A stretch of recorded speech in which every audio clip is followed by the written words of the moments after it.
America ने Iran पर फिर से हमला कर दिया है। जब भी लगता है कि वेस्ट एशिया में सब ठीक होने वाला है, तभी कोई ना कोई हमला कर देता है।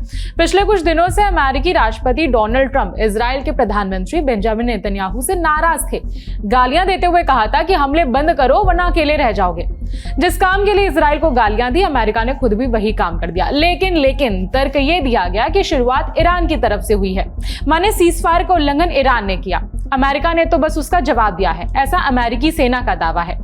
10 जून को अमेरिकी सेना के एक्स अकाउंट से लिखा गया कि अमेरिकी सेना की सेंट्रल कमांड ने राष्ट्रपति डोनाल्ड ट्रंप के आदेश पर ईरान के खिलाफ जवाबी हवाई हमले शुरू किए। ये हमले कल एक अमेरिकी आर्मी अपाचे हेलीकॉप्टर को गिराए जाने के जवाब में किए गए हैं।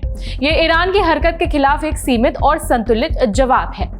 अमेरिका का कहना है कि ईरान ने स्ट्रेट ऑफ हॉर्मूज के पास उनका अपाचे हेलीकॉप्टर गिराया। इस घटना के बाद अमेरिका ने सेल्फ डिफेंस में ईरान पर अटैक किया, ऐसा अमेरिका का कहना है। अब हमले के बाद डोनाल्ड ट्रंप ने लिखा कि मुझे हमारी महान सेना से जानकारी मिली है कि कल रात ईरान ने हॉर्मूज के ऊपर गश्त कर रहे हमारे एक बेहद आधुनिक अपाचे हेलीकॉप्टर को मार गिराया।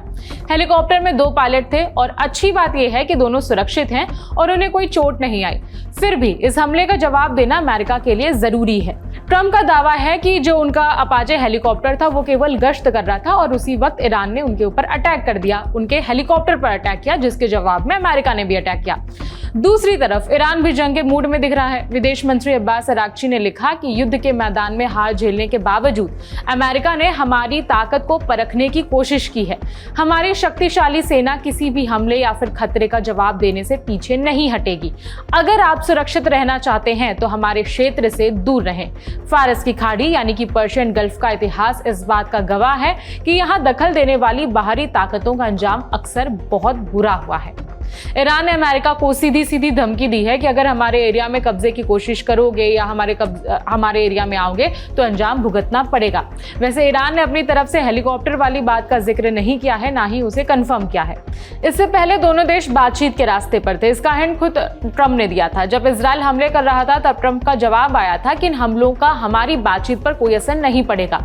साथ में ट्रंप बार-बार नेतन्याहू को चेतावनी दे रहे थे कि वो बेरूत, लेबनान या फिर हिजबुल्लाह पर अटैक ना करे। ऐसा इसलिए क्योंकि ईरान ने सीजफायर की शर्त रखी थी कि उनके देश के साथ साथ इन जगहों पर भी हमले ना किए जाएं।